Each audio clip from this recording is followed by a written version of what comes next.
Okay, I think it's time to start. So, is any question from this time? This time we start briefly on this vector space chapter 3. Yeah. So today we'll continue chapter 3. I think we'll cover 3.1 and 3.2. The definition of vector space and subspace. And in this chapter, we'll get things more interesting. We'll start actually talking about some abstract algebra things. So we start with this very the familiar definition of vector space. Those two-dimensional vectors you probably see in high school.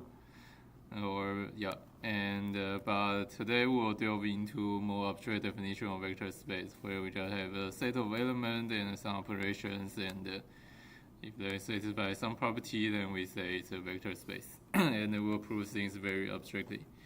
And but let's go through this review of usual vector space. So first, we are associating those column vectors with real elements to vectors. So a very easy example is in this R2. So we see that our column vector has two real numbers. And to describe a vector in two dimensions, you also have two real numbers. It's x-coordinate and y-coordinate. So there is a very natural one-to-one correspondence between vectors and vectors in this R2 two-dimensional space and this two-dimensional column vector. Okay, so you can describe all these. We can describe all these vectors in two-dimensional plane. We call it R2 because it's real and two-dimensional. And we describe all of them with just this column vector of two elements. And just a little more review, you can calculate length of vector, square root of these two known with is square root of all the elements squared summing together. And then there are two operations that we'll keep seeing today. So I'll go over it a little slowly. So the first operation is you multiply your vector by a scalar. So you see the alpha multiplied on your vector, then you just multiply every element by alpha. And so in terms of this two-dimensional geometric view of vector, then you are stretching your vector with some multiplier alpha, and if alpha is negative, you also invert its direction like this. So x-axis, and you times 3, then it's 3 times, and negative x, you go to other direction, negative 2x, you go to the other direction, and stretch it twice. Or if alpha is less than 1, then you squeeze your vector. And the other, And the other operation is you can add two vectors in your space to get a third vector. So you have a u and a v, and then u plus v geometrically should be this vector.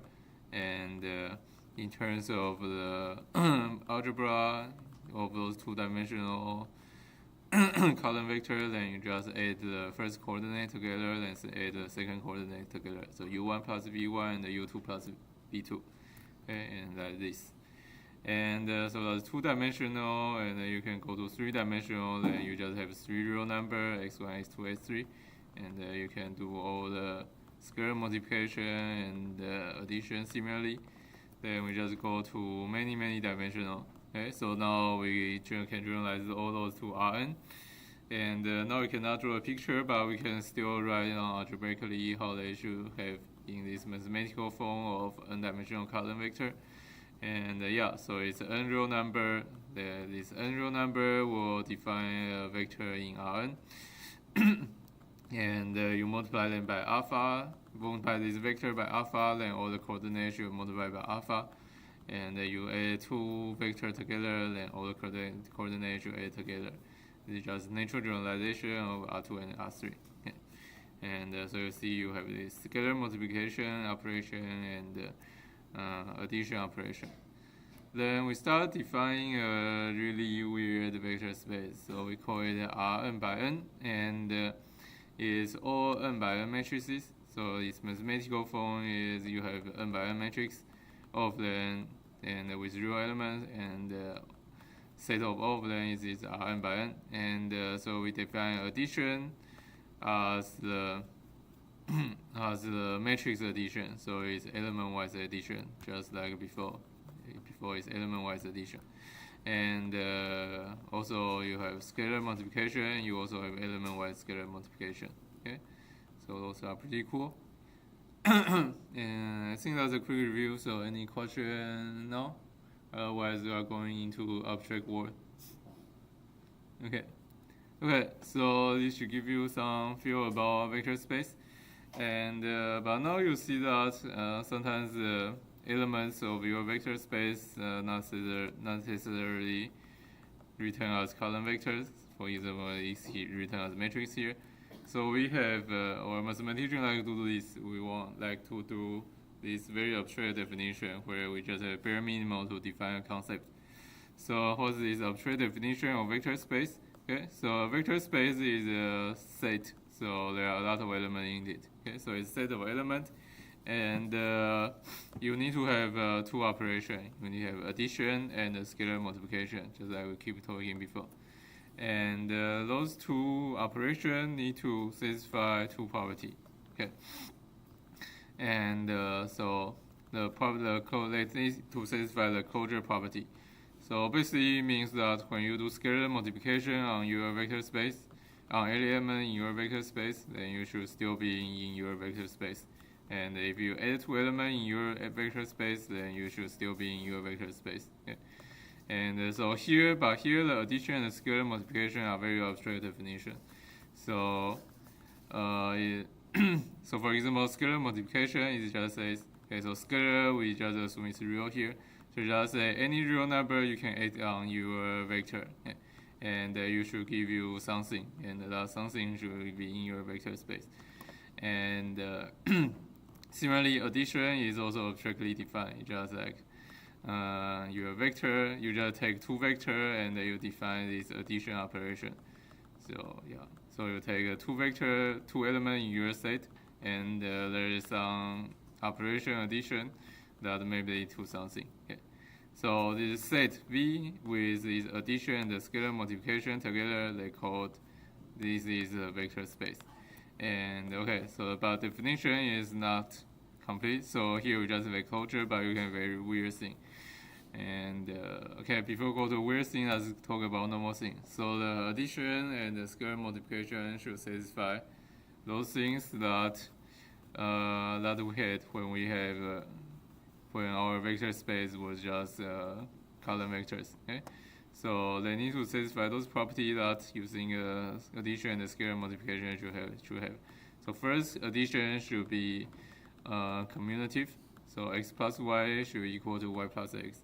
So you cannot define say matrix multiplication as your addition. Then it's not commutative. Anyway, addition needs to be commutative, and it needs to be associative. X plus y, then plus z should equal to x plus y plus z. Okay. And then there is okay, so now we have a weird concept. So there is a zero in a vector space, such that so we have both case zero. This is a zero vector. Okay. So we have a zero vector in a space. That's zero of this addition operation. So x plus 0 equal to x. And obviously by A1, then that means 0 plus x also equal to x for every x in V.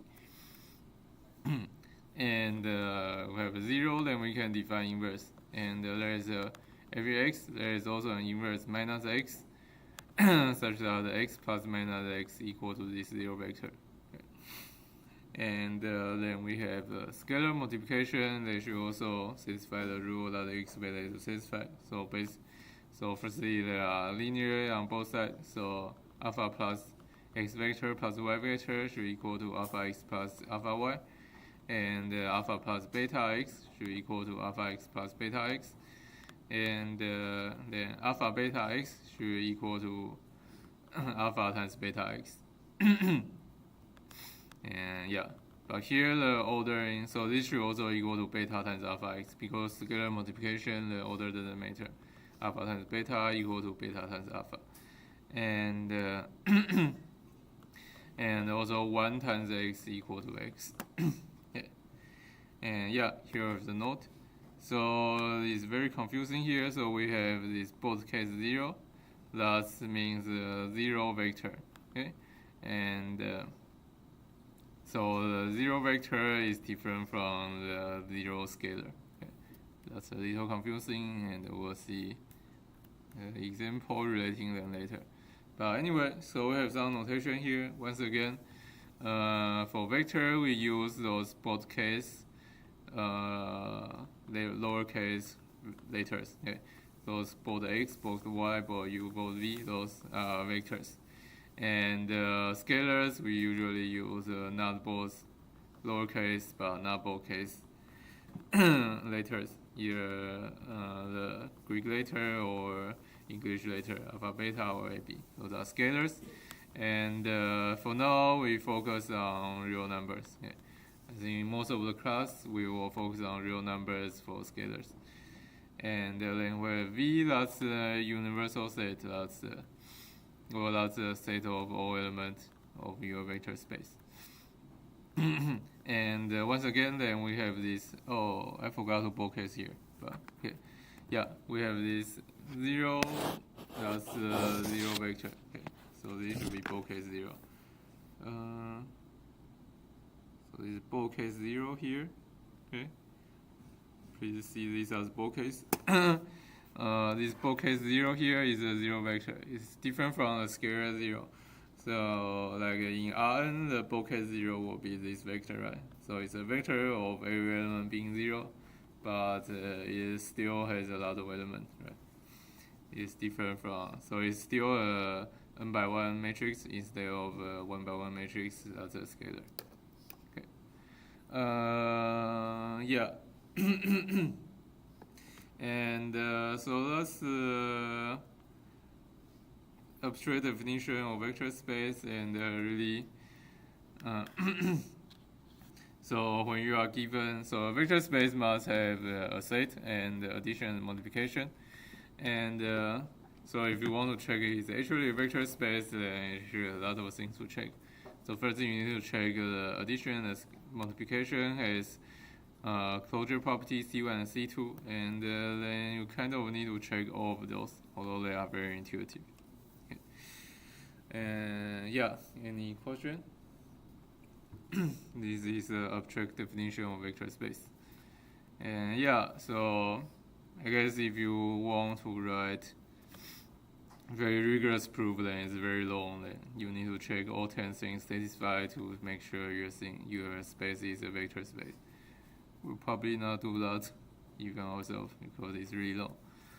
But yeah.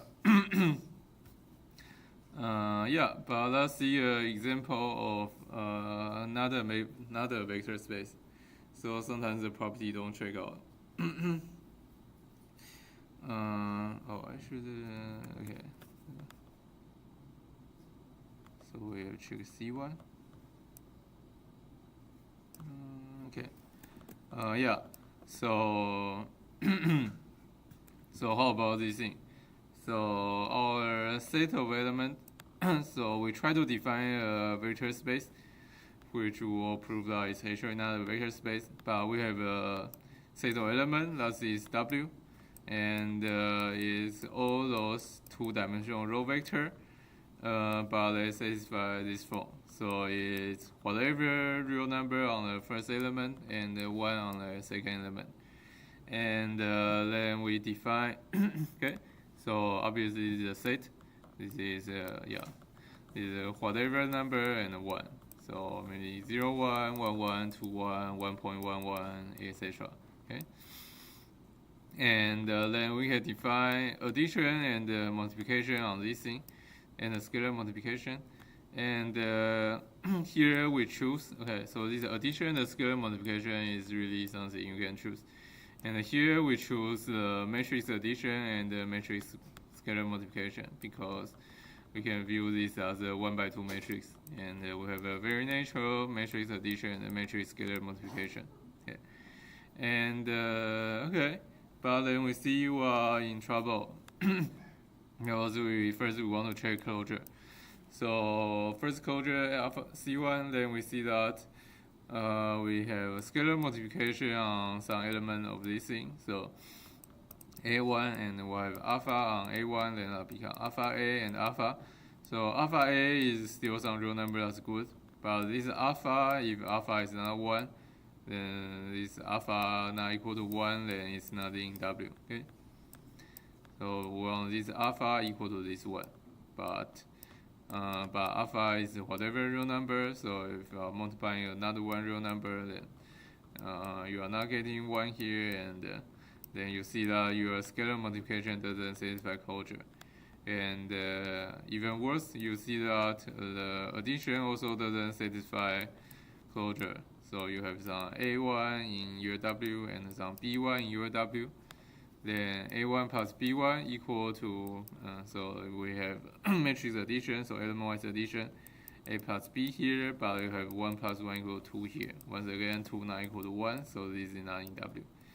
So you see that W with matrix addition and scalar matrix scalar multiplication is not a vector space because it doesn't even satisfy closure. Okay. Question? So yeah, so you see that we have a very abstract definition of vector space. We can define a set with some addition and some scalar multiplication, but we need to check that the operation you define satisfy all the rules. And here we see that the operation we define doesn't satisfy the closure rule. Okay. And so bonus question. So how do you so you can actually make this a vector space by choosing a different addition and scalar multiplication. So anyone want to answer how you choose the addition and scalar multiplication to make this a vector space?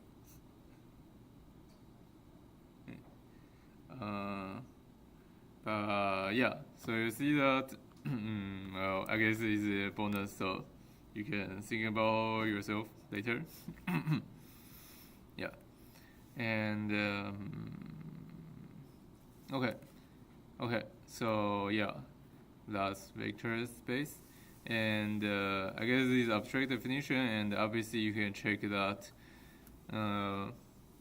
So for example, the Rn satisfy all of those.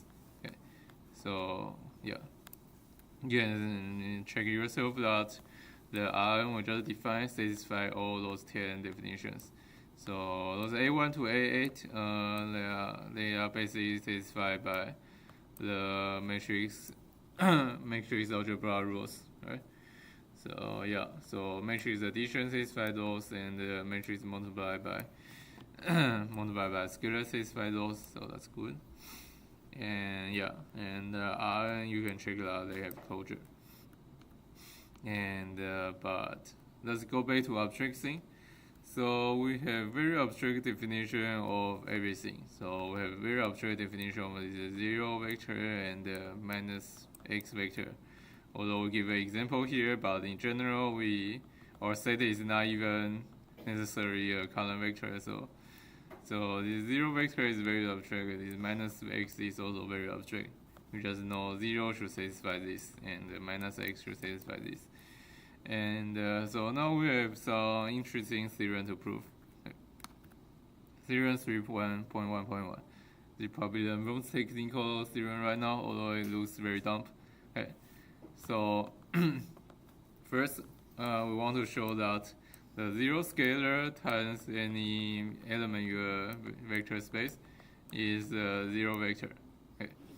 This is actually non-trivial to prove, and then we want to prove that for whatever element satisfy x plus y equals 0, then y must equal to this inverse x element, and that means the inverse x, this additive inverse of x, is unique. So, and then we also want to show that this inverse x actually equal to minus 1 times 0x. Okay, and yeah, so if your vector space is just like say Rn, then those are very obvious. You can just write down all the elements, and you can just write down their form and prove it. But now vector space is a very abstract space, so we need to just prove those using these rules. Okay, and let's see the proof. So the first one is actually hardest. I'm going to show 0x is this both 0. And so we actually have two proofs here. So we have a textbook proof and another proof I think is a little more intuitive. And yeah, so we need to use a lot of rules here. So first, x equal to 1x. This is rule A8 here. Okay? And then 1x equal to 1 plus 0x. This is A6 here. And also using the 0 being, well, this is scalar multiplication, so 1 equal to 1 plus 0. And oh no, here is just scalar addition, so 1 equal to 1 plus 0.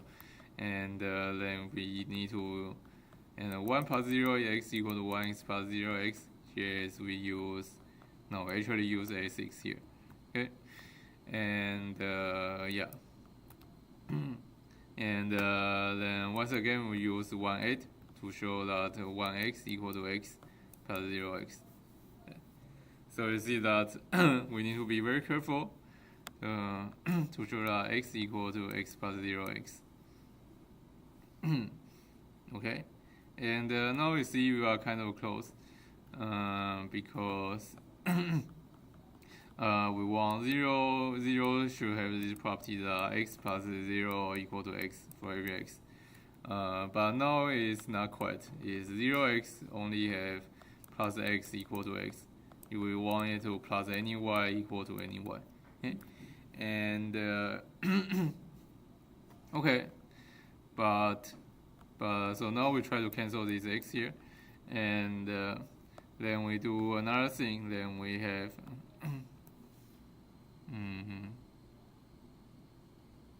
okay. Okay, then we write down another equation. So we write down minus x plus x. And so x equal to x plus 0x just from before. So x equal to x plus 0x. And then we can group different things together. Okay, so the addition we use A2. Okay, so minus x and plus x plus 0x.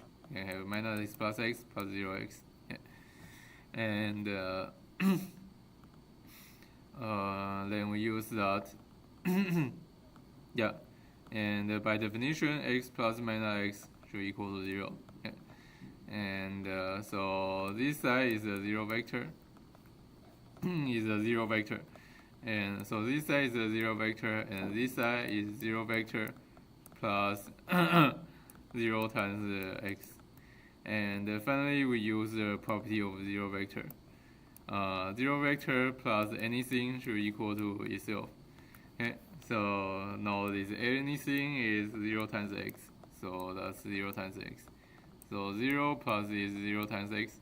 So the 0 times x is we are using it in A3 with x as 0 times x, and yeah, so 0 vector plus 0 times x should equal to 0 times x. Then you see that 0 vector equal to 0x. Okay. So yeah, you see that we need to go. We want to prove this abstract way. Sometimes you need to go very far away. And okay, so this is a textbook proof, but here I have another proof. Hopefully that's a little more intuitive, and I'm not sure it's shorter, but I think it's a little shorter. But yeah, so alternative way to prove this is we check by definition. Okay, so yeah, so we want to check A3, right? We want this 0 times x to be this thing such that any vector plus 0 times x equal to that vector itself. So yeah, so we put any vector here. So any vector y and plus 0x, and it's whatever vector, right, is called z. So we want to show y equal to z. Okay? and then we do scalar multiplication on both sides. Okay, scalar multiplication, and I believe we use a5 here. Okay, so scalar multiplication, we multiply both sides by 2, and by a5, that's 2 on y and 2 on 0x. Okay, and and the other side should be 2z. And yeah, so let me write a little here. So the first line to second line we have times 2, and then we use 2 property. So first we need to use a5 to have that those 2 is multiplied by y on y and 0x, and then we use a7 so that the 2 on 0x equal to 2 times 0x. Okay? And then similar to here we have, okay, so here we have scalar addition, but here we have just scalar multiplication. So 2 times 0 scalar multiplication is just 0. So this side, so the times 2, then the left hand side becomes 2y plus still the 0 times x, because 2 times 0 equals 0. And the other side is 2z. Okay? And finally we subtract. I should use this, okay? So we have now those 2 equations that looks very similar. Okay? Y plus 0x equal to z, but 2y plus 0x still also equal to 2z. And what we can do here is we can subtract this line from this line, right? Yeah. So times minus 1. Okay. So if we subtract this line from this line, then yeah, and wait, can I do this? Oh,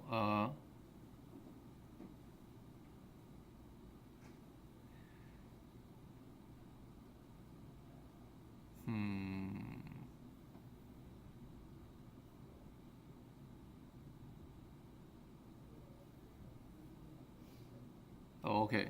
Yeah, okay, so I'm going a little fast, but it's possible. It's a little hard. So by subtract, I means I multiply by minus 1 and add this. Okay, so subtract is very hard by basic definition.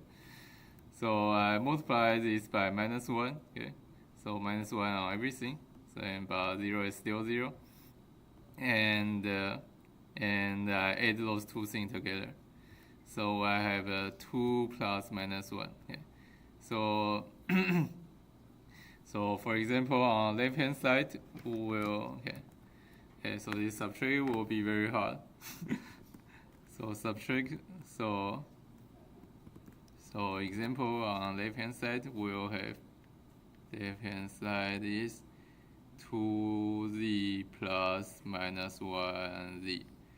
Then we need to use the distributive rule to say this equal to 2 plus minus 1z. And so this is 1 times z. And finally we need to use a8 to say 1 times z equal to z. Okay. So yeah, so you can see that doing subtraction, you need to use 3 different rules. Okay. Okay.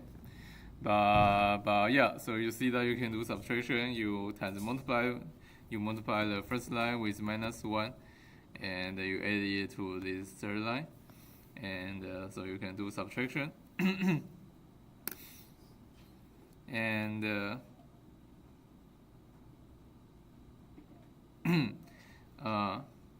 but what we can get is that so y subtract y should be y, and 2z subtract y should be y, and 2z subtract z should be z. And wait, can I? Actually,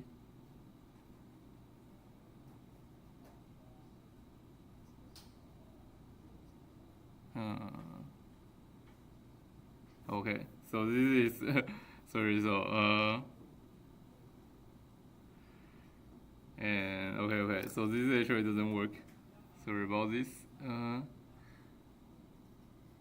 I guess this is an example of you need to be very careful about this. But we are back to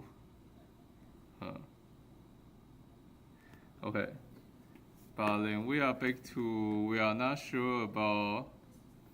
But in the middle part, okay. So this is I guess this is an example of showing why you need to be very careful about this.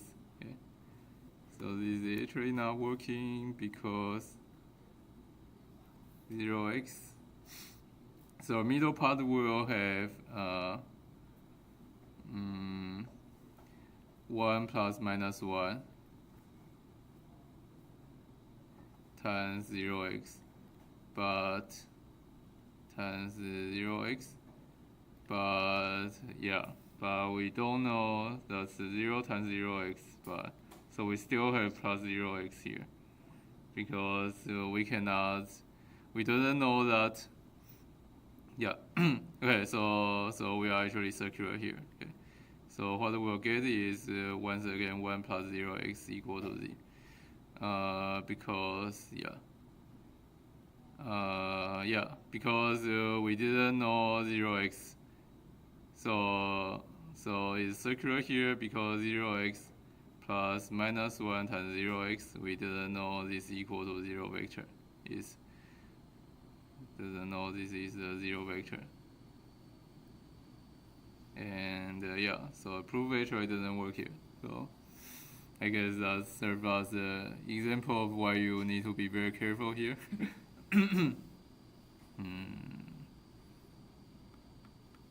Yeah. Okay. So yeah. Yeah. So that's a little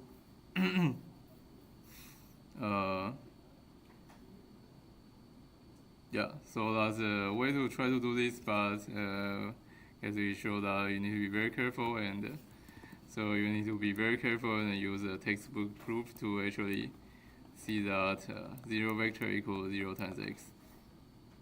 So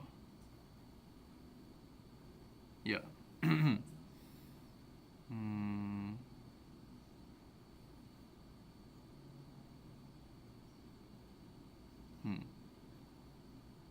Let's see, can I?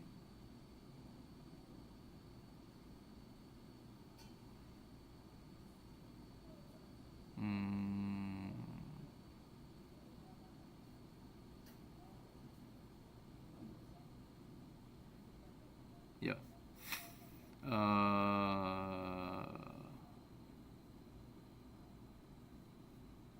Okay. So sorry about that. And but anyway, any question about the proof that 0 vector equals 0x? So you see that you need to be very careful. Okay. So here I guess we serve as a basic example of how you prove this, because here you can see that even subtraction is not defined in those axioms. Okay. So you cannot just subtract this equation from this equation, because from just basic definition of this axiom, it didn't have you didn't have x plus minus 1 times x equal to 0, because we didn't have this yet. Okay, so this is also need to define, need to be proved. Okay. And so from just those axioms, we can do subtraction, so this doesn't work. And so the very basic property of 0 times x equal to 0 vector, we need to go very careful this way. Okay. And okay. So suppose people understand the proof of this, then let's go to the next one. And the next one is xy equal to 0 imply y equal to minus x. And now things are easier, hopefully. Okay. And anyway, xy plus x plus y equal to 0. Then, okay, so I think this one is pretty immediate. Then you can just, okay, I know a little. I think now you just add minus x on both sides. Okay. So you add minus x on both sides. Okay.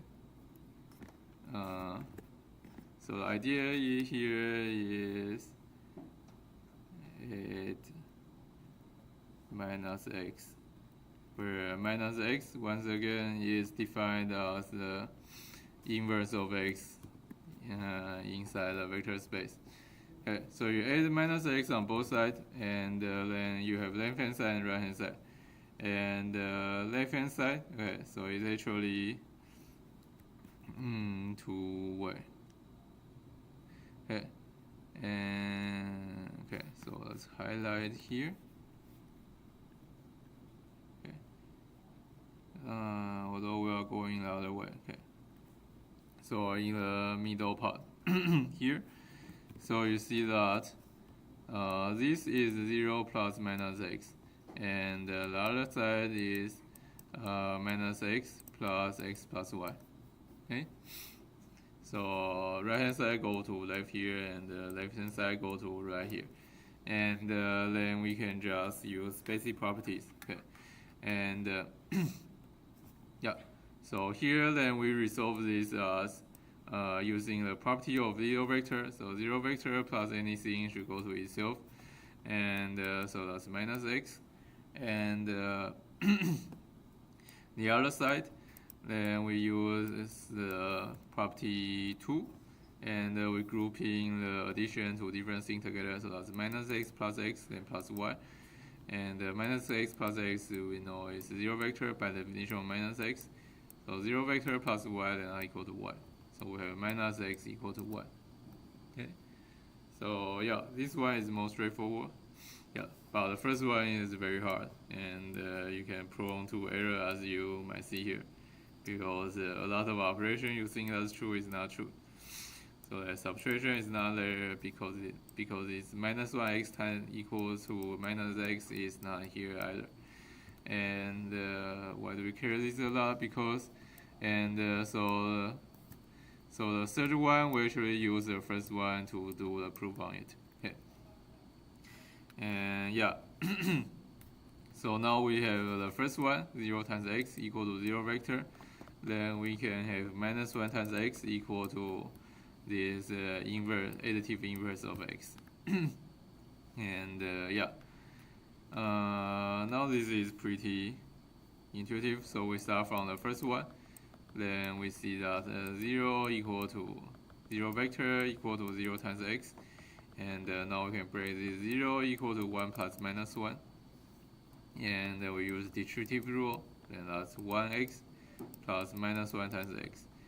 Okay, so we know that for every x plus minus 1x equals 0. And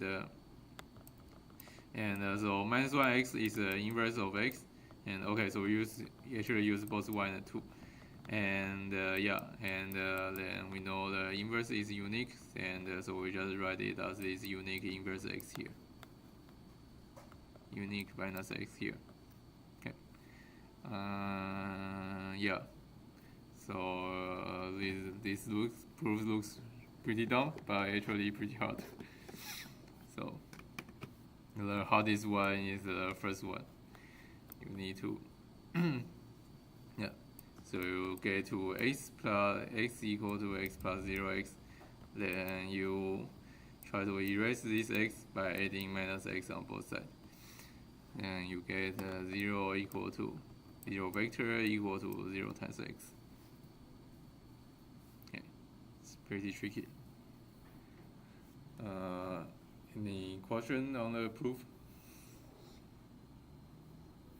Okay, yeah. So I guess this is wrong.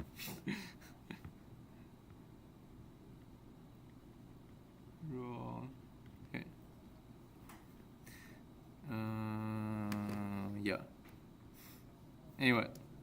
So that should finish our 3.1. And 10 minutes. Anyway, so once again, so we define this very abstract definition of vector space, and so vector space is just whatever set of elements, but it has two operations: addition and scalar multiplication, and you need to satisfy rules. So basically 10 rules here. So 2 closure rule and 8 rules about addition and scalar multiplication being linear. And yeah, and so given space and some operator, you can decide whether it's a vector space or not.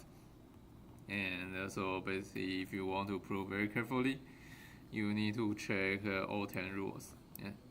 And then we have some extension of those 10 rules in this theorem 3.1, saying that 0 times your vector actually equals to 0 vector, and your additive inverse is unique, and -1 times your vector is actually additive inverse of your vector. And you see that when we go by this abstract definition, then the proof is very involved. And it's tricky because some operation you want to show, for example, subtraction here, is not well defined because because you don't have the -1 times your vector is the inverse of your vector, etc. Okay, so we need to be careful about the proof here. And we have about 8 minutes. Then I think I will confuse you with a very weird example.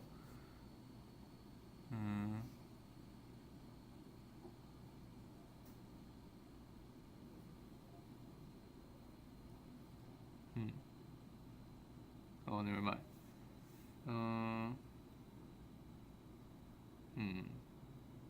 Well, I guess anyone has a question right now?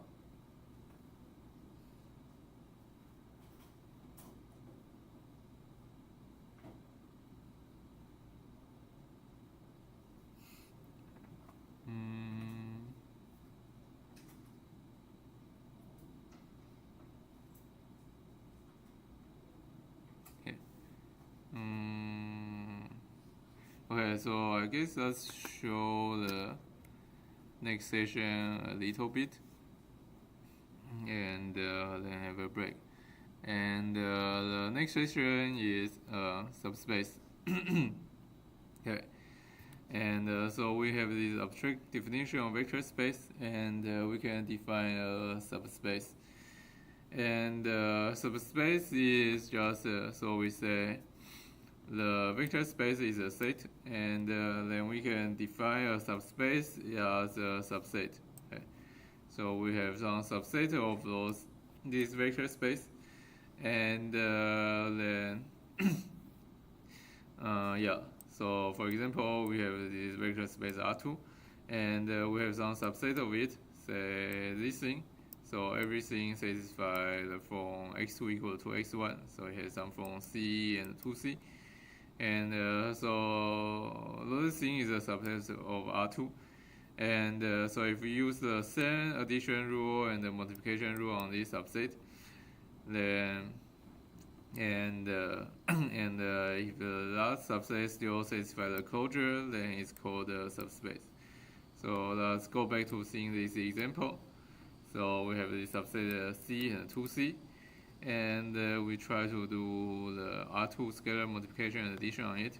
So scalar multiplication is alpha times x, then equal to alpha on elements. So alpha C and 2 alpha C. Then you see that 2 alpha C is still twice of alpha C. So you see scalar multiplication is still have closure on this subset. And similarly, you have some A and 2A and B and 2B. Then you add it together, and you have A plus B and twice A plus B. So you see that this is still inside the set. and then yeah, so it satisfies closure. And so we are jumping a little ahead, but then that means this subset is still a vector space. And yeah, but we should actually try to check all those A rules again. But okay, so it's a little bit tricky. So most of them will be satisfied by. So those A rule, most of them were just satisfied by you are inheriting those addition and scalar multiplication from R2. So on R2, those things, R2, most of those are already satisfied. R2, those are already satisfied. So when you restrict to S, those are already they are still satisfied. But a bit tricky because you need to check the A3 and A4 still true, and I guess that's left as exercise. Yeah, that's left as exercise that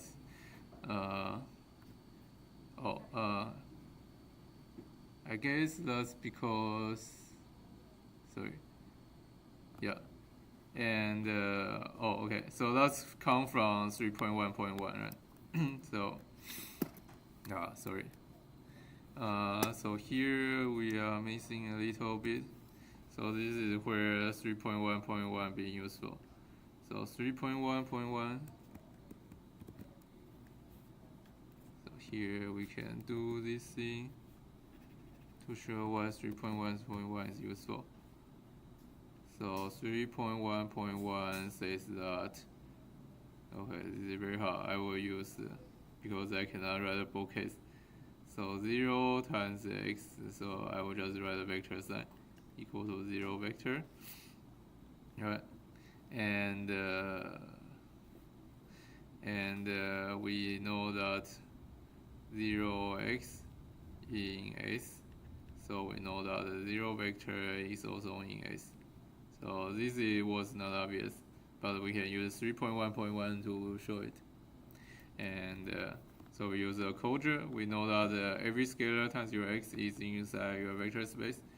Okay. So 0 times x is in your space, and 3.1.1 says that it's a 0 vector. So 0 vector is in your subset. And similarly, we have -1 times x equal to -x, and by closure we know -1 times x is in S, and that means -x is in our subset S. And yeah, so that's why we can check A3 and A4.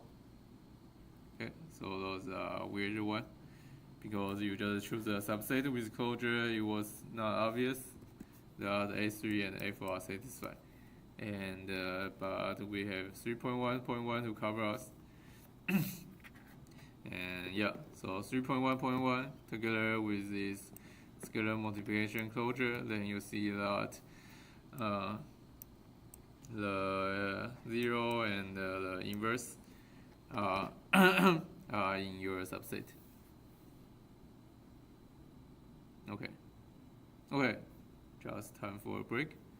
So let's take a break for 10 minutes, and let's continue with subspace next class.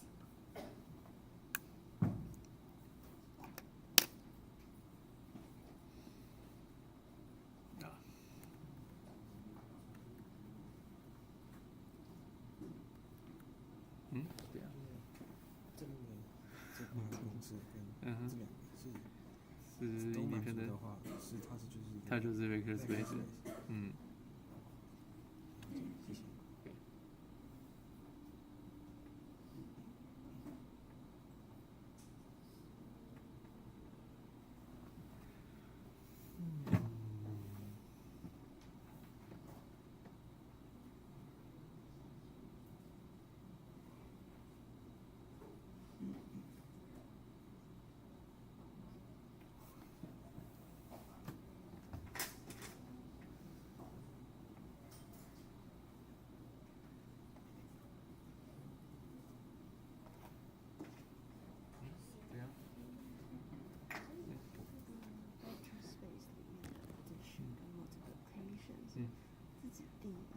对自己定义，对。但可是后面都是用。对，他们都是 matrix， 对。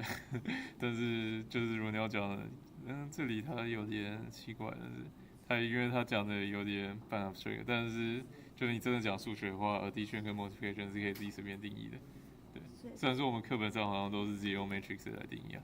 对。现在变成说那个加号跟那个对那个乘号，其实它就只是一个符号。对，它只是一个符号，就是。它怎么运算是可以自己定义。对啊。这么怪。对啊。因为不是那样的话，那这里我们就不需要挣那么辛苦嘛。这个你直接丢 vector 进去的话就很明显嘛，对不对？对啊，但是这也是因为它是很 abstract 的东西。那所以如果之后可能要证明说这个是不是 vector space， 就还是套 matrix。套 matrix 没有，不见得是 matrix。套你就是照你的定义，然后去证明这10个东西全部都是对的，其实还颇为辛苦。就是我自己定义的 addition。对，要符合这10个东西。对啊。那它就是一个 vector space。对，它就是一个 vector space。对。就是为什么你真的要证这两个东西？因为我要说它是一个 vector space 嘛，那 vector space 要符合这10个东西，不是吗？我之前说的 vector space 要符合这10个嘛，才有 closure，然后要有这8个东西嘛。对啊。可是。对啊。可是就是我这两个东西有在公式里。就这两个，你证这两个。对啊，我不是说这8个要符合啊，它是 A3 跟 A4啊。我现在在 V 里面选了一个比较小的 subset 嘛。那这个比较小的 subset 也要是 vector space 的话，那代表这个 subset 里面也要有0跟 inverse 啊。就是这里改成 S 的话，那所有在 S 里面的东西，它的 inverse 也要在 S 里面，而且我的0还要在 S 里面。对。就是这 A3 跟 A4。对。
我想问一下这个第7题的想法。第7题的想法。第7题。那一题出来存量，那什么 determine 会等于0？其实你做几个 example 就会知道。好吧，我们没有OK， 所以你们搞不清楚的地方应该是这个是外积，不是内积。所以外积是怎样呢？例如说1、2、3、4，那个东西是多少？你们会算吗？应该会算。外积。OK。我先不会算。没有，这是矩阵乘法，就是这样的矩阵你去乘，所以它应该是一个2 by 2的矩阵，然后你乘一下它应该是多少？4个。没有卡住。所以这个应该要是多少？照矩阵乘法，矩阵乘法应该会。等一下，外积是写成怎样的形式？就是这样子啊，这两个矩阵乘在一起。这样不会是那个100万的矩阵？100万的矩阵是这个东西，这样子才是100万的，这样是2 by 2的矩阵。所以它有4个，所以你知道矩阵乘法的公式乘一下它这4个是什么东西？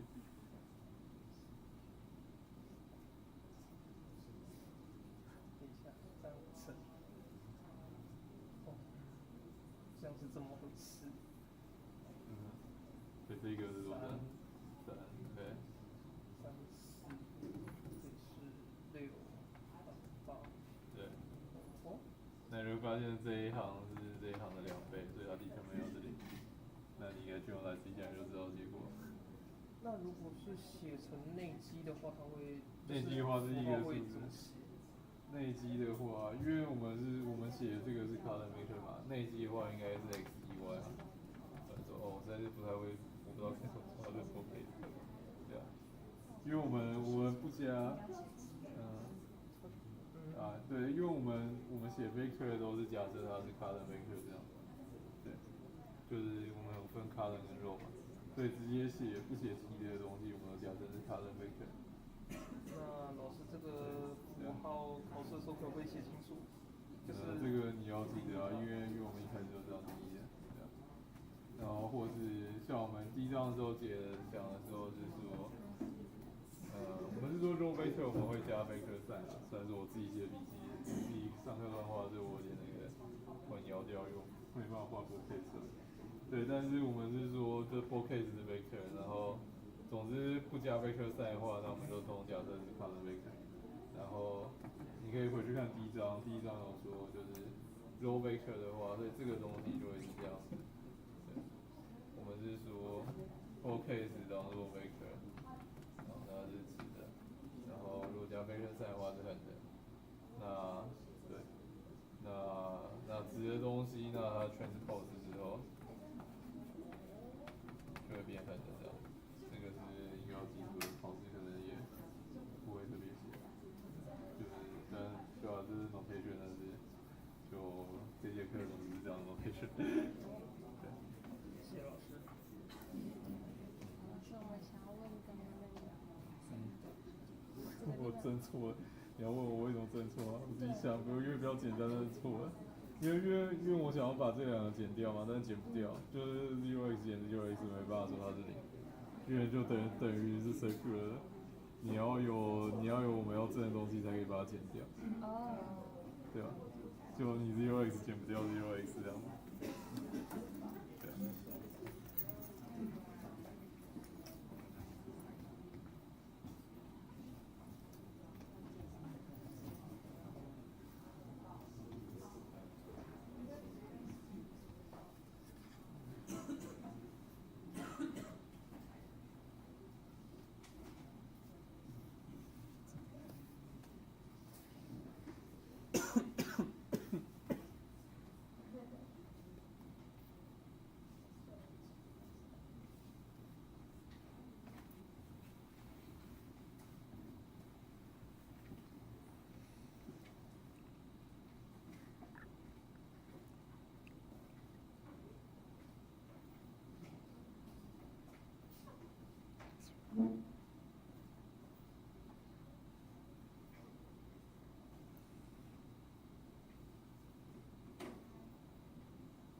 Okay, time to start.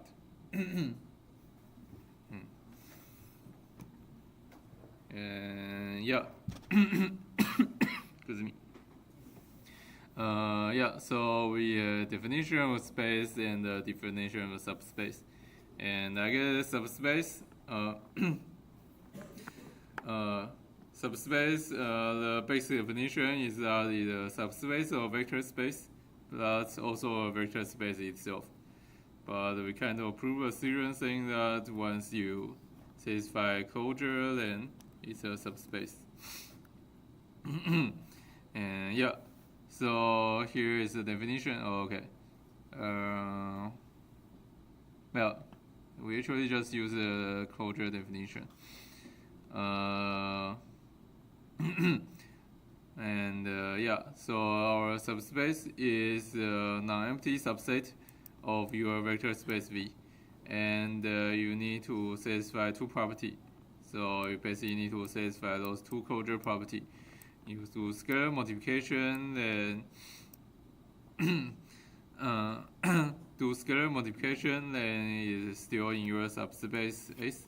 And I think here is something very important here I forgot to write. So this scalar multiplication here, okay? This one you cannot define arbitrarily.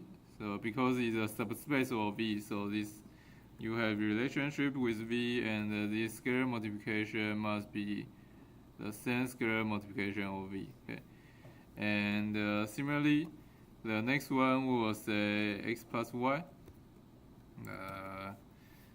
X plus y is still inside S for every x in S and y in S, and this addition need to be same as the addition on V. Okay.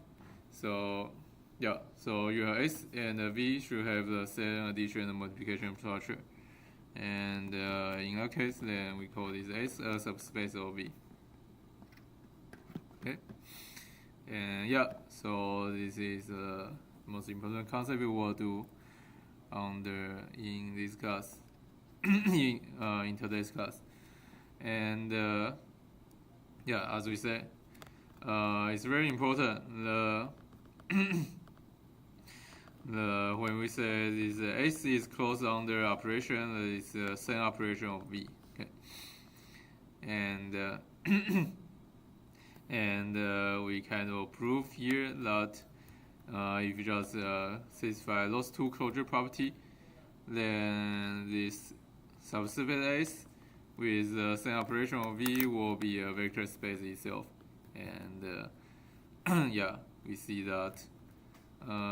So there are 10 things you need to check for vector space, and so closure are 2 of them, and the other 8 are once again those those property of addition and multiplication, and I claim that most of them should satisfy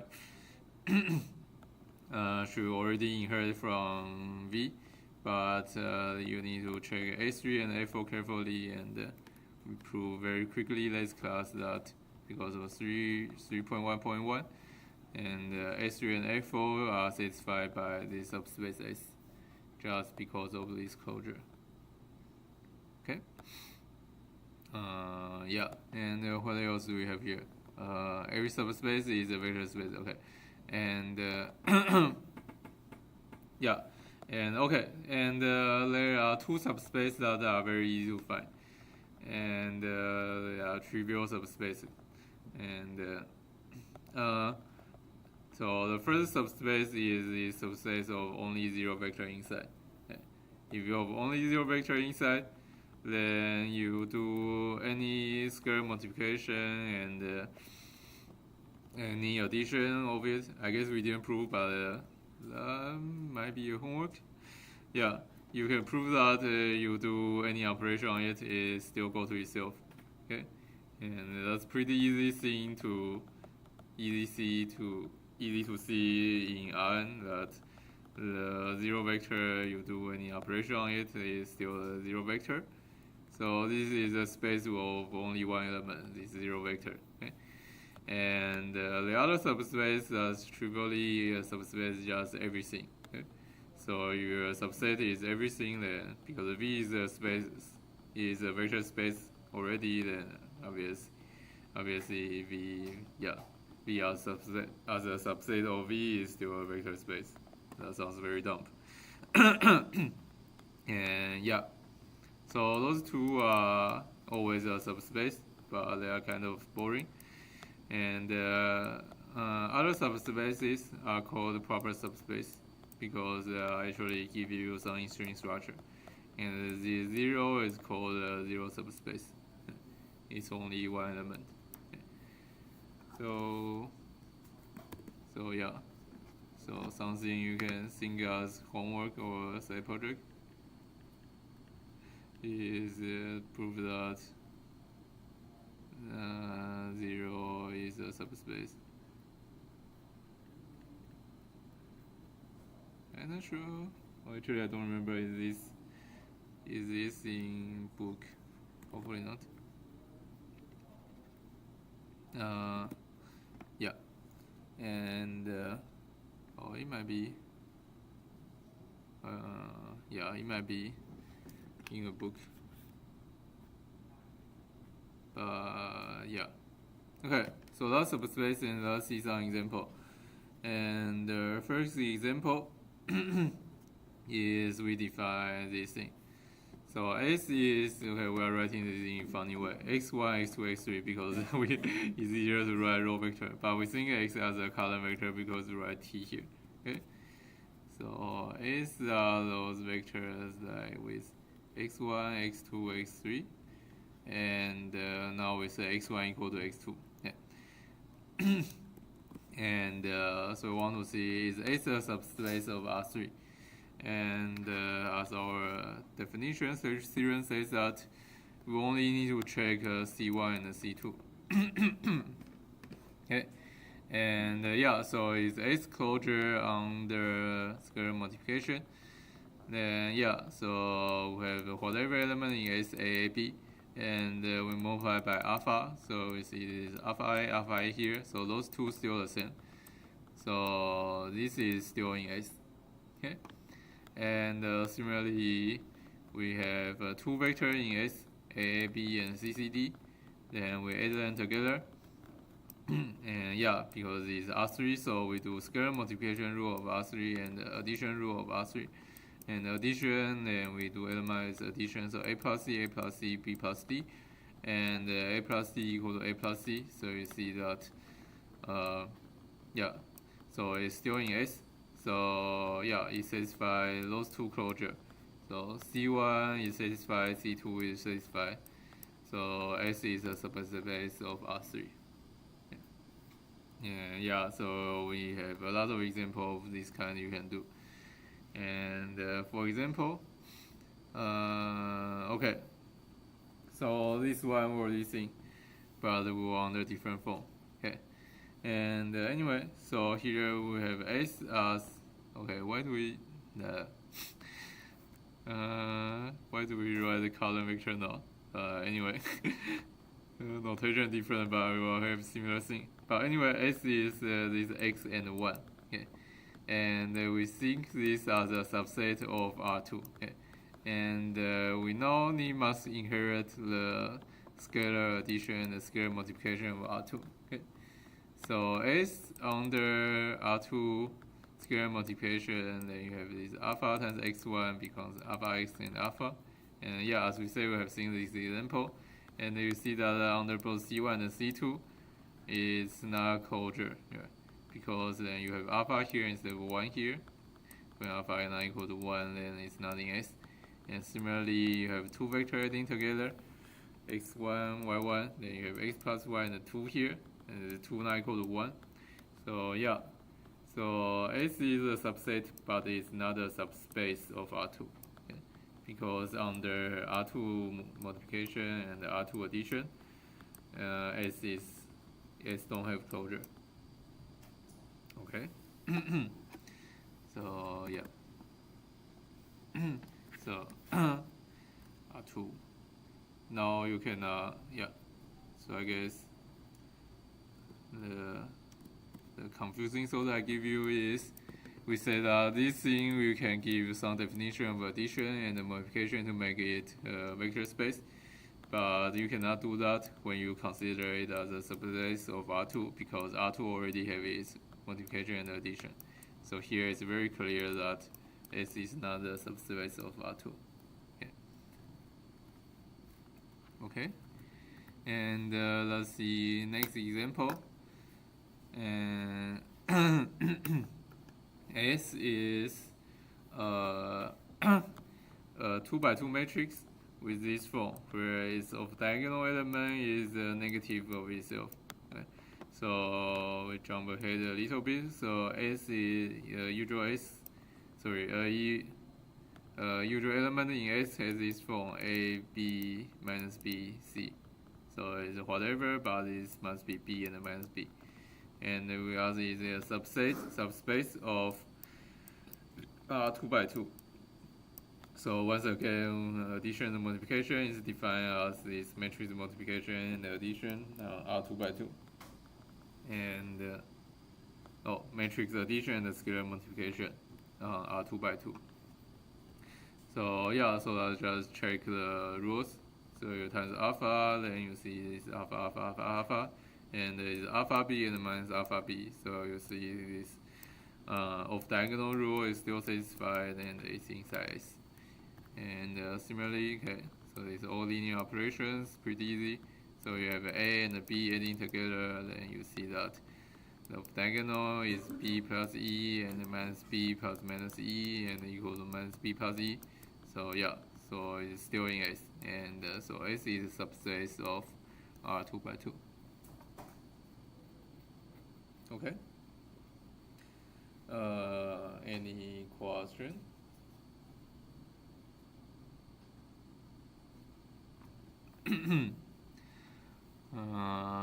If not, then let's see a very interesting subspace.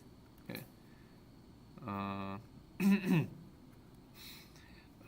It's a subspace of, okay, so it's really funny.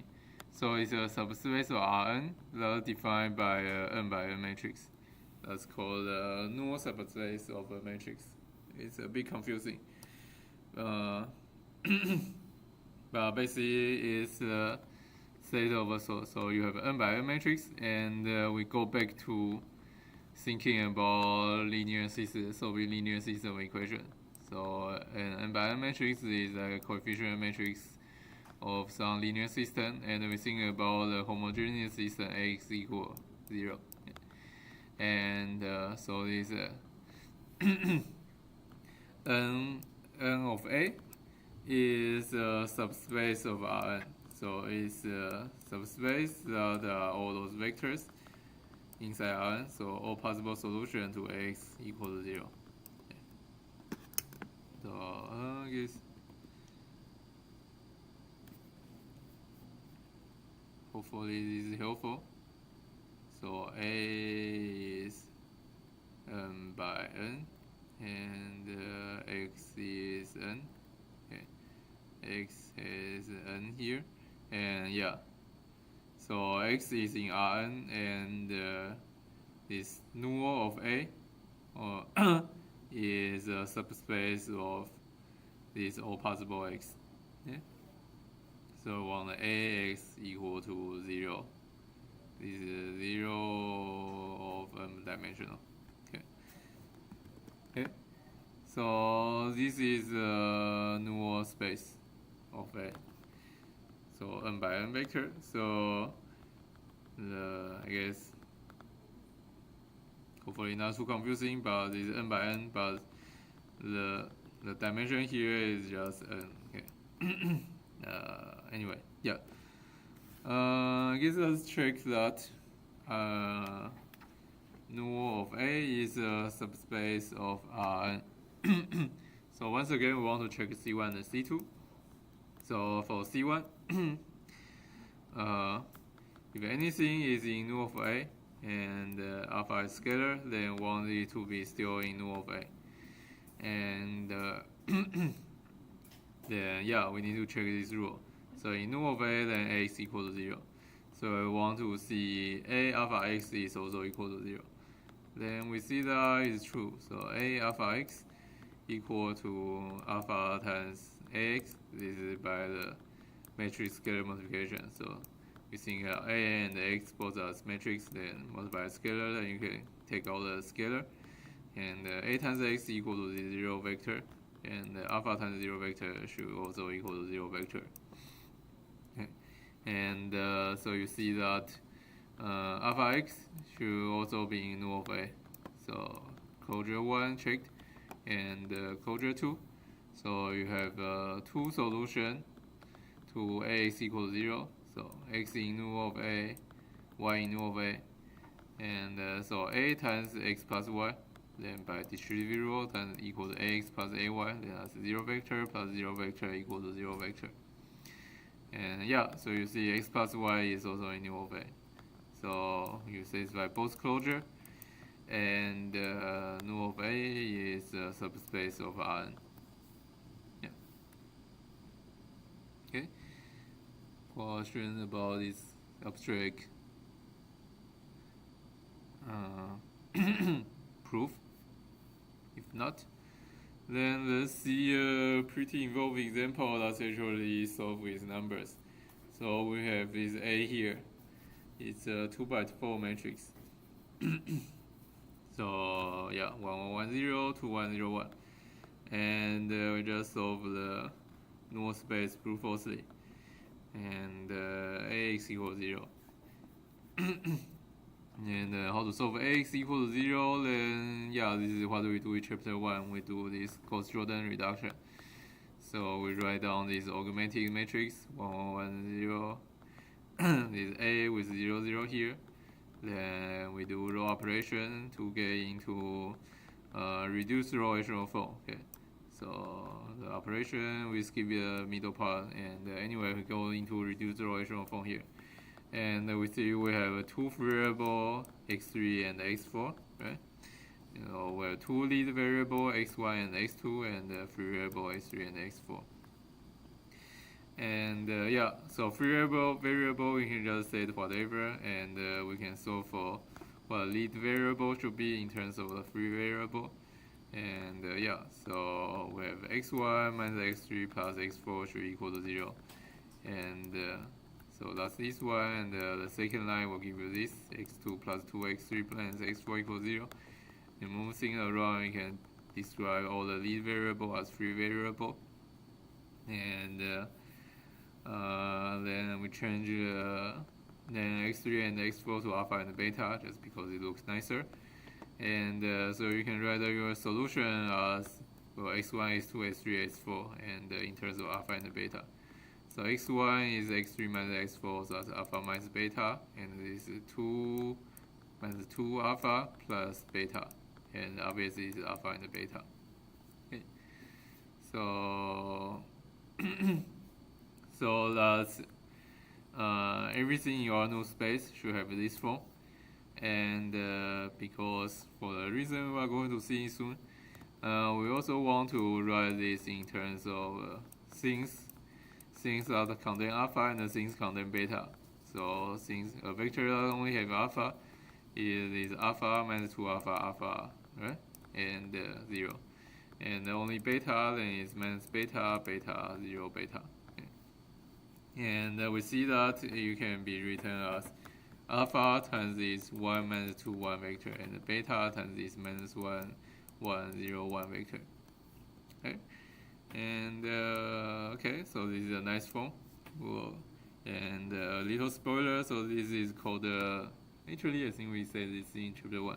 This is a linear combination between, yeah, so this is a linear combination of those two vectors, right? So by solving this example, we see what we are going to about soon is we see that a way to express the subspace. Okay. Right. So subspace is a set with a lot of vectors, and a way to describe them is as this linear combination with arbitrary coefficient alpha and beta. Yeah. And but anyway, back to our question, we are trying to solve ax equals 0, and we see that the solution is this: is arbitrary alpha and beta times those two vectors. Yeah. And yeah. So once again, the null space can be described by this alpha times minus 1, 1 minus 2, 1, 0, and the beta times minus 1, 1, 0, 1. Yeah. So number is important for this solution, but here an important concept is we can describe a subspace in this form.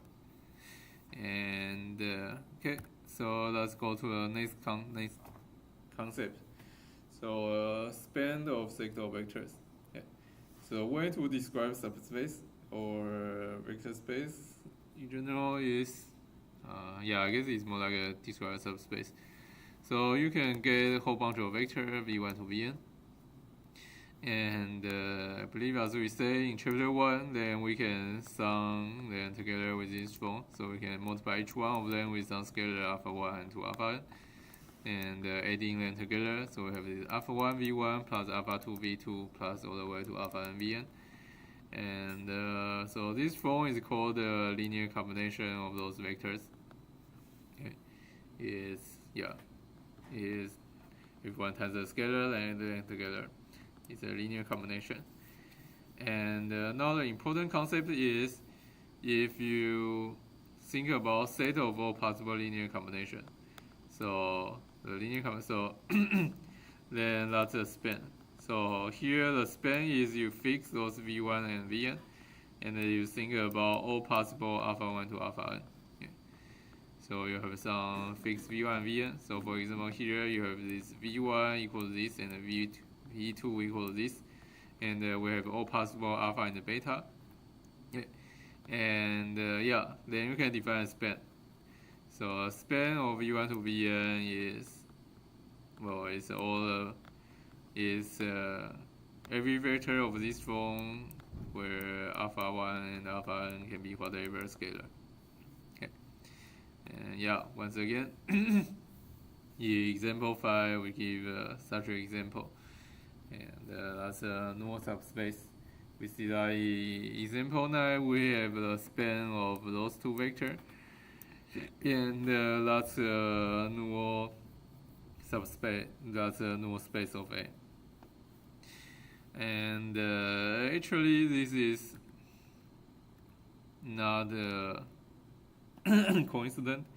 And so a little further ahead, we are going to see that actually, when whatever vector you take, and you take their span, is always going to be a subspace. But for now, let's see more examples. Okay. And this is a bit geometric example to let you get the idea of a span. And so we think about vector spaces in R3, and we think about span of E1 and E2. So E1 is this x direction unit vector 1, 0, 0, and E2 is this y direction unit vector 0, 1, 0. And so the span of E1 and E2 is a vector of this form alpha times E1 plus beta times E2. And so we write in vector form is just alpha, beta, and 0. Okay. And so now go geometrically, then you see that so the span of vector is just every vector in xy plane because it's whatever alpha, beta, and 0. Yeah. So hopefully this gives you an idea of a span. So you have a vector. Wait, why is this picture weird? Okay, I don't like this. Right hand rule, right? So x should be here. So this should be x1. So it's a little not very important here, but anyway. So x is in this direction and y in this direction. Yeah. And anyway, so we have a span of E1 and E2. Then you kind of geometry, hopefully you can feel that all the linear combination give you this span of planes. Okay?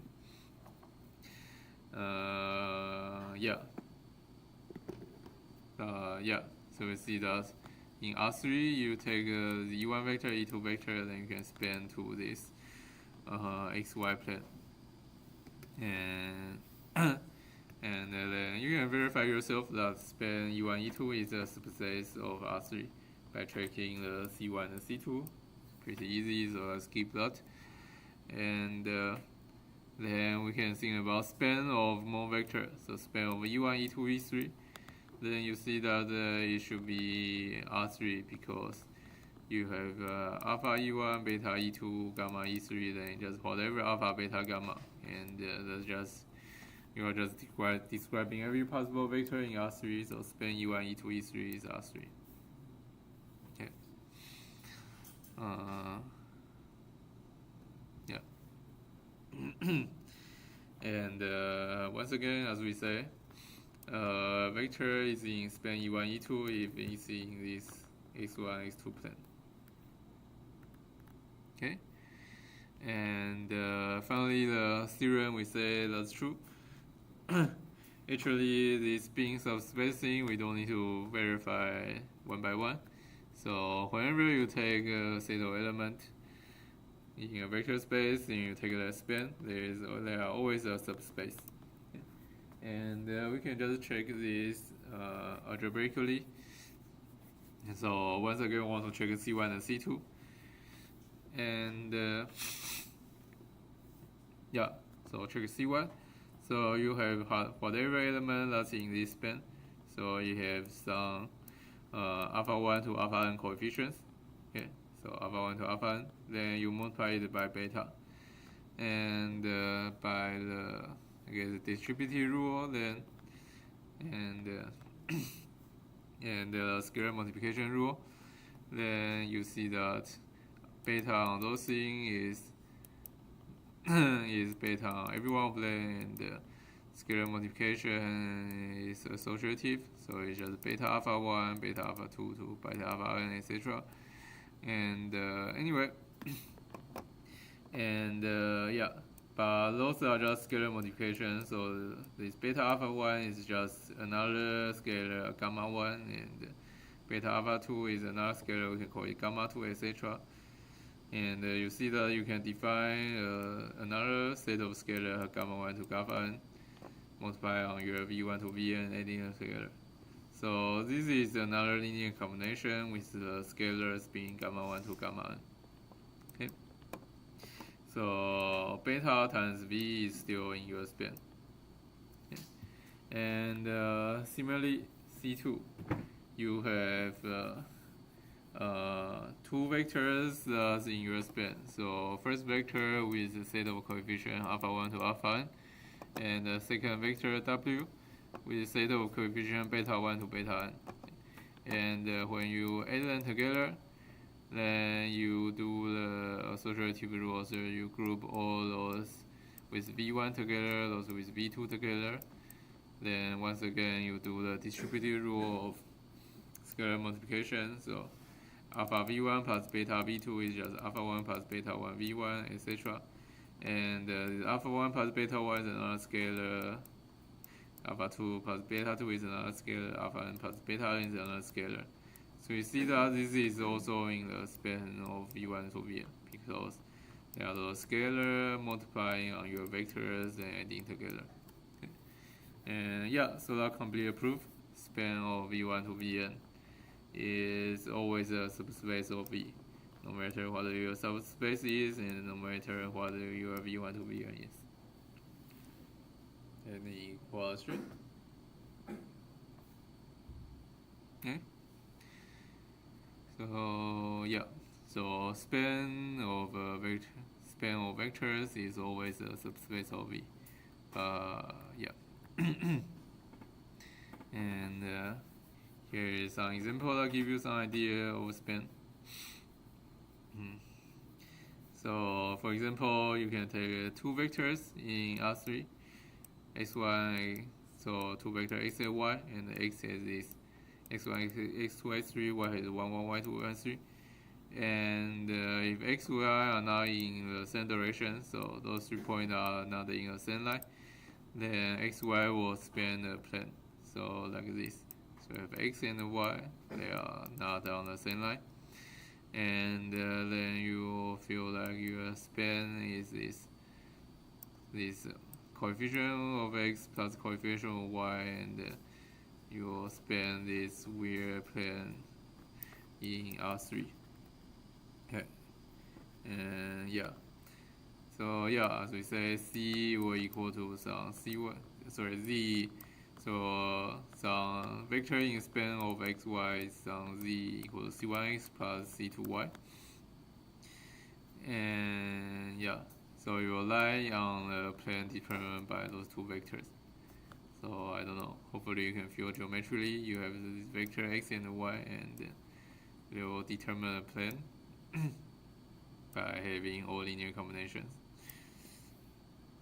And you can kind of swipe between x and y and determine this plane.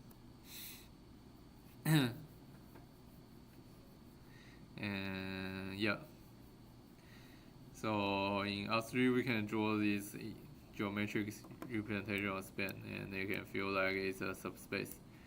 So we have a 3-dimensional space, and we have a span. Okay, so we haven't said about we haven't defined the dimension of vector space, but hopefully in this R2 R3 example is not too confusing.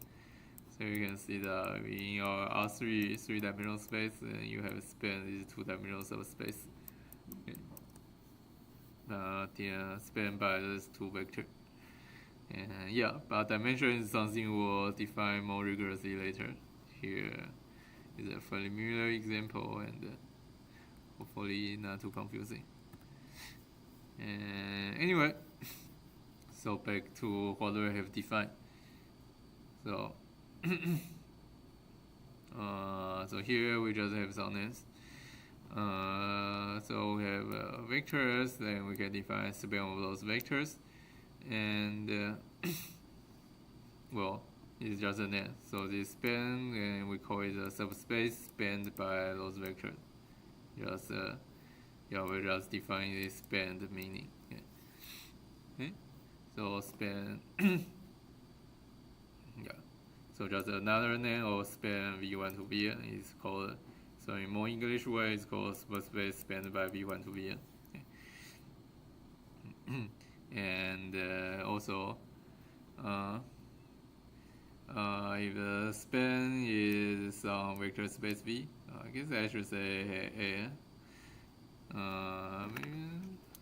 Let's say S here, okay? Because it's a subspace, right? Yeah. Let's say it's S. So if you span is on space S, and we say those things span S.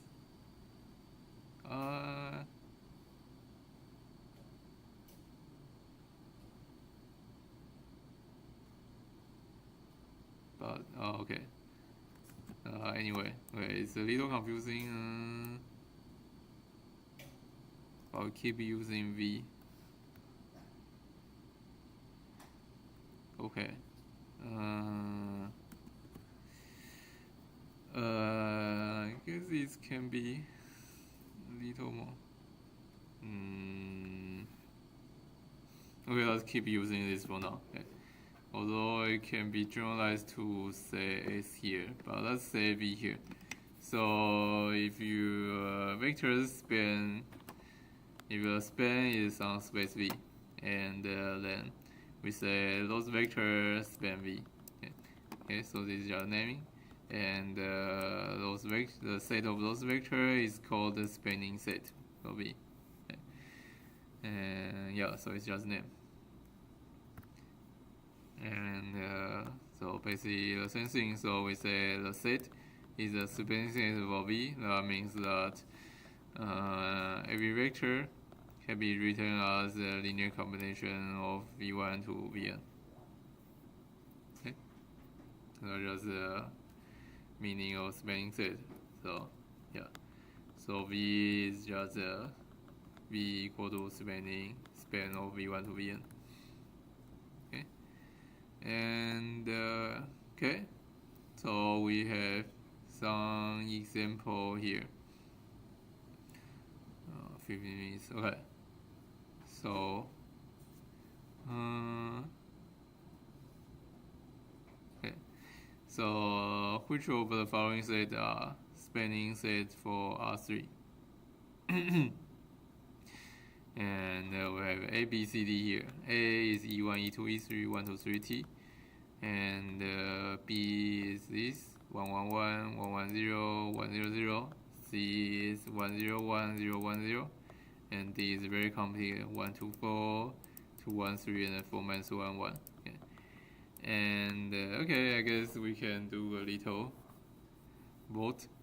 So anyone think A is a spanning set for R3? Raise your hand.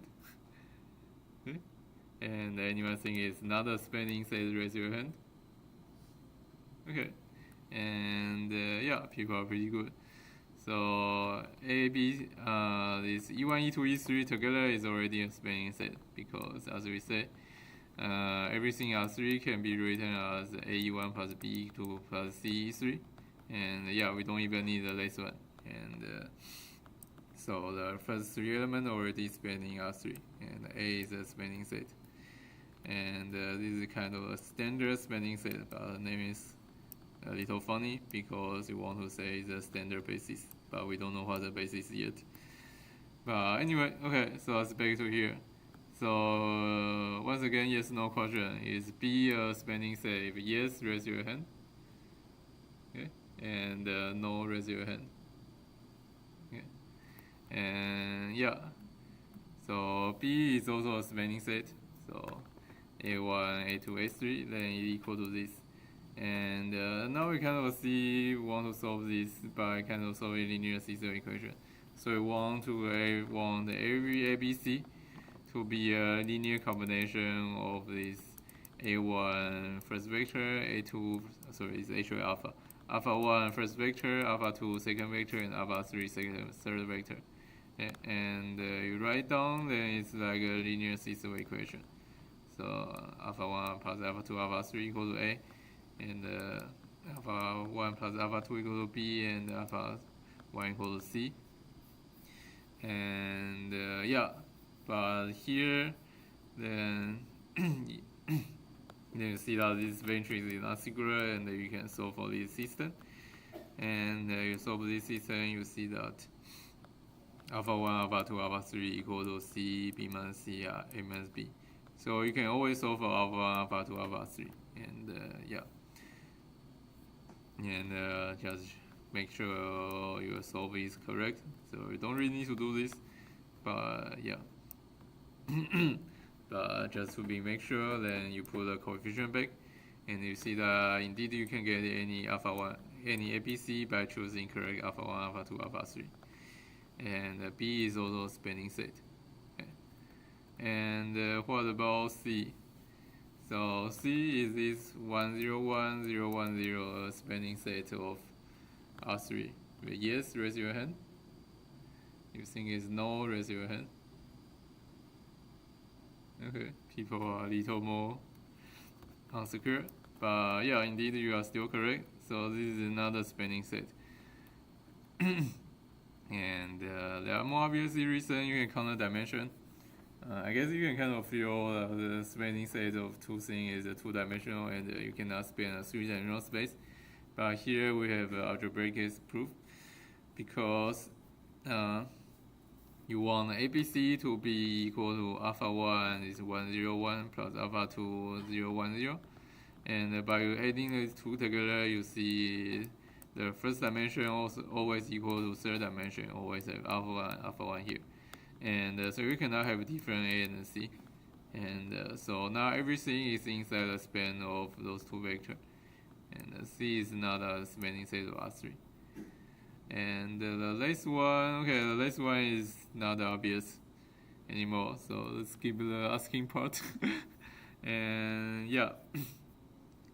The last one is pretty complicated, and we want to solve this. And so still want to solve for arbitrary ABC equal to alpha 1 times vector, alpha 2 times second vector, and alpha 3 times third vector. And now those vectors all have a lot of numbers, and we write down this as a linear system equation. And we see that we want to solve for this.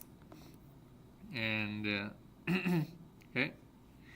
And basically what you want to check is whether this thing is singular or not. Although no, we haven't talked about theorem. So, but well, I guess I can check say very quickly. So you see that if this matrix here is non-singular, then if it's non-singular, then you can have like a minus 1 here, and you can always solve a solution. But it's really singular here, and let's do the Gaussian elimination to solve this. So we do Gaussian elimination, and we got to this form. So 1 to 4a, 1 to 4 should equal to a, 0, 1, 3 should equal to 2a minus b divided by 3, and then we have a 0 plus 0, 0, 0 equal to this thing. Okay.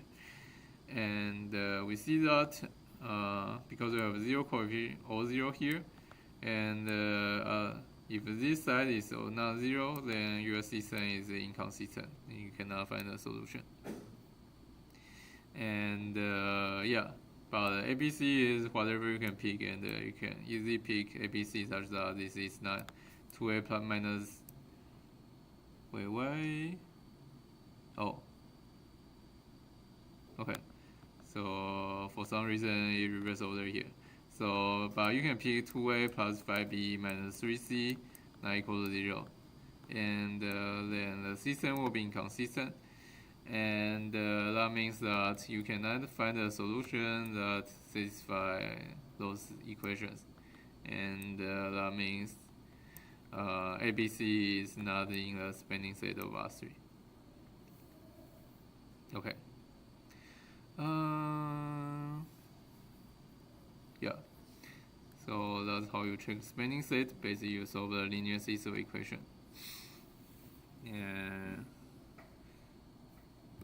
we have 8 minutes, and I think we can finish for the next concept. Okay. The next concept is just one slide, but it's very important. This is we was getting spoilers through homework. So the solution set of x and b, now we can describe it in a very nice way. So we're thinking about solving linear system equation x equal to b, and if there is a solution and x0 is that solution, then yeah. So remember the solution of x equal to b, there can be two possible things, right? So either so the number of solution is either 0, 1, or infinity. Okay. And basically we are not describing the infinity part here. Okay. Oh, sorry. The number of solution is 0, 1, or infinity. Okay. And okay, so if there is just one solution, then it's one solution, and there is no solution, it's inconsistent. But if there is infinite solution, then we can find one solution and find all the others by using actually the null space. Okay. So we say that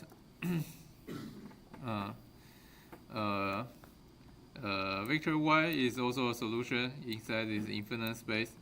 If only if y equal to your particular solution plus a solution to your ax equal to 0. Okay. So remember az equal to 0. Yeah. So we write z in null of a, and this actually means az equal to 0. Here this bold thing, az equal to 0. Bold 0. Okay. And yeah, this is only if. So if you really want to prove, you need to prove two direction. But so let's see a proof of one direction. So the if direction. Oh, we have too many if here. Why do I have if only if? Okay. So we shouldn't have this if. Anyway, if only if y equal to x0 plus z with z equal to null of a. And okay, so the if direction, if y equal to x0 plus z, then ay equal to a of x0 and plus z, and distribute 0, that's a x0 equal to b, because we say x0 is the solution of this, and then az equal to 0, because z is in, we say az equal to 0, and b plus 0 equal to b. So we see ay also equal to b. And yeah, then you can show the only iteration yourself as an exercise. And here we have some names. So this x0 is called a particular solution, and z is called a homogeneous solution because it's a solution to this homogeneous equation. And we can kind of fill it in this geometric way. So, for example, we draw this three-dimensional x, and so your A has some null subspace here, and so null subspace you have different z, and then we say we have some particular solution x0 here, and then all the solution of ax equal to b will be this solution plus things in your null subspace. So kind of like yeah, this plane but far away. Okay, but I guess the tricky point here is this solution set is a particular solution plus the null subspace, but the solution set is actually not a subspace. Okay, because for example, I just see from kind of feel from this example, because this subset doesn't contain 0, so it cannot be a subspace. Subspace must contain 0. Okay, and but that's something extra. And anyway, let's do finish 3.2, and here is checklist. So we define 3 important concepts here. And first is this concept of subspace. Is a subset of vector space that has closure under the operation of that vector space. And we have 2 important examples of subspace. First is the null space of A. That's the set of a solution of Ax equals 0. And yeah, it's a subspace of Rn. And we see from just this theorem that null subspace can be useful to describe the solution set of general linear system x equal to b. So solution to x equal to b, if you have infinite of them, it should equal to particular solution plus the homogeneous solution. So kind of this displaced subspace, although this is not a subspace. Okay, and then we also describe this concept of span of vectors. So we take a whole bunch of vectors and take all their possible linear combination, and it's also a subspace. And yeah, and for taking a vector space, you can check whether a set of vectors span it. Okay. And when you check them, then you are solving this kind of linear system equation. See whether you always got the example, always got a solution for every ABC. And we'll probably give better characterization of this later. And yeah, I think it's about time. So any question? Otherwise we can finish now. Okay, so see you on Wednesday.